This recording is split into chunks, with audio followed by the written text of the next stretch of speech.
بسم اللہ الرحمن الرحیم۔ السلام علیکم ورحمۃ اللہ وبرکاتہ۔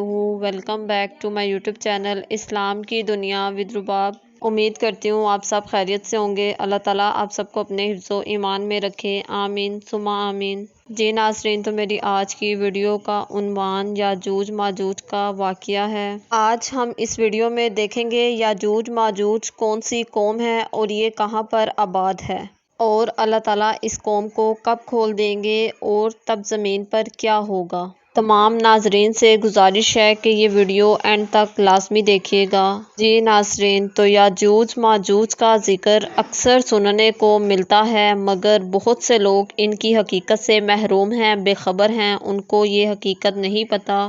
آخر یہ کون سی قوم ہے اور یہ کس طرح سے حملہ آور ہوں گے؟ یاجوج ماجوج ایک قوم ہے، ان کا ذکر الہامی کتابوں میں بھی موجود ہے۔ اس مخلوق کو حضرت ذوالقرنین نے ایک دیوار تعمیر کر کے انسانی دنیا سے دوسری طرف قید کر دیا تھا، لیکن قیامت سے پہلے یہ قوم وہاں سے باہر نکلنے میں کامیاب ہو جائے گی اور جہاں سے گزرے گی سب کچھ تباہ کرتے ہوئے گزرے گی، اور سب کچھ تباہ کرتے کرتے یہ قوم ایک جھیل پر پہنچے گی اور وہاں کا سارا پانی پی جائے گی، جس کا ذکر الہامی کتابوں میں موجود ہے۔ اس سے آگے جانے سے پہلے آپ سب سے ریکویسٹ ہے کہ جو میرے چینل پر نیو ہیں وہ پلیز میرے چینل کو سبسکرائب کر لیں، تاکہ آنے والی ہر نیو اسلامک ویڈیو اور انفارمیٹیو ویڈیو آپ تک جلدی سے سب سے پہلے پہنچ جائے اور آپ کے نالج میں اضافہ ہو جائے۔ جزاک اللہ۔ اور ایسا محسوس ہوگا یہاں کبھی کوئی جھیل ہی نہیں تھی۔ اس جھیل کا نام تبریہ ہے اور یہ جھیل بحیرہ تبریہ کے پاس موجود ہے، جو اسرائیل میں موجود ہے۔ یہ اسرائیل میں سب سے بڑی میٹھے پانی کی جھیل ہے، جو 20 کلومیٹر لمبی اور 13 کلومیٹر چوڑی اور 45 کلومیٹر گہری ہے۔ یہ وہ جھیل ہے جو اسرائیل اپنے لیے معتبر سمجھ رہا ہے، اور اس کا ذکر قرآن پاک میں 1400 سال پہلے فرما دیا گیا تھا۔ اب سوال یہ ہے کہ دراصل یاجوج ماجوج کون ہیں؟ مولانا حافظ رحمان نے اپنی کتاب قصص القرآن میں ذکر کیا ہے، اور قرآن پاک میں سورہ کہف میں بھی اس کا ذکر موجود ہے۔ ارشاد باری تعالیٰ ہے کہ جب وہ پہاڑوں کے درمیان پہنچے تو انہیں کچھ لوگ ملے جن کے بارے میں ایسا لگتا تھا جو کوئی بات نہیں سمجھتے تھے۔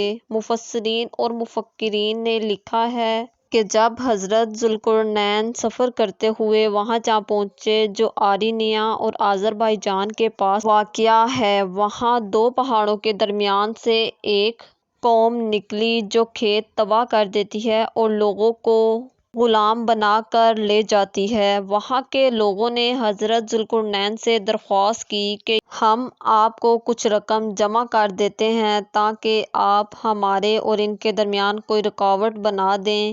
تو یہ یاجوج ماجوج تھے۔ قرآن پاک میں ارشاد باری تعالیٰ ہے، انہوں نے کہا، اے ذوالقرنین، یاجوج ماجوج اس زمین میں فساد پھیلانے والے لوگ ہیں، کیا ہم آپ کو کچھ رقم اور مال کی پیشکش کر سکتے ہیں تاکہ آپ دیوار بنا دیں ان کے اور ہمارے درمیان؟ پھر حضرت ذوالقرنین نے جواب دیا کہ اللہ تعالیٰ نے مجھے جو اقتدار دیا ہے وہی میرے لیے بہتر ہے، لہٰذا تم لوگ میری مدد کرو تو میں تمہارے اور ان کے درمیان ایک مضبوط دیوار بنا دوں گا۔ پھر حضرت ذوالقرنین نے لوہے کے دو بڑے بڑے ٹکڑے پہاڑوں کے دونوں درمیان کھڑے کیے اور لوگوں سے کہا کہ ان کو جلاؤ۔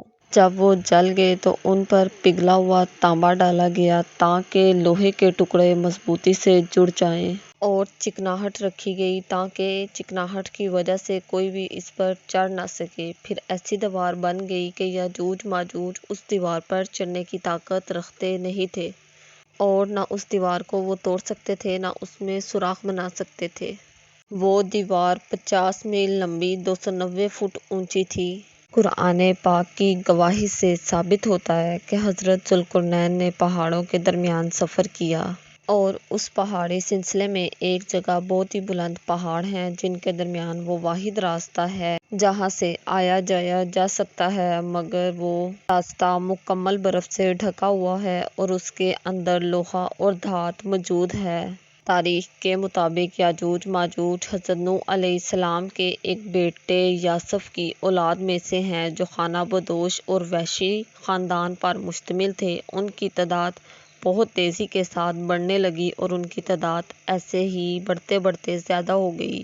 روایات میں آتا ہے تب سے اب تک یاجوج ماجوج اس کوشش میں لگے ہیں کہ اس دیوار کو گرا کر باقی دنیا کے ساتھ مل جائیں۔ یہ روز دیوار کو توڑتے ہیں۔ جب تھوڑا سا حصہ رہ جاتا ہے اور سورج غروب ہونے والا ہوتا ہے تو ان کا سردار حکم کرتا ہے کہ باقی کام کل آ کر کریں گے، لیکن جب وہ اگلی صبح آتے ہیں تو دیوار کو پھر سے بڑا اور مضبوط پاتے ہیں۔ لیکن جب یاجوج ماجوج کے خروج کا وقت ہوگا وہ تمام دن دیوار کو توڑیں گے اور پھر ان کا سردار شام کے وقت واپسی کا حکم دے گا اور بولے گا کہ باقی کام انشاءاللہ کل کریں گے۔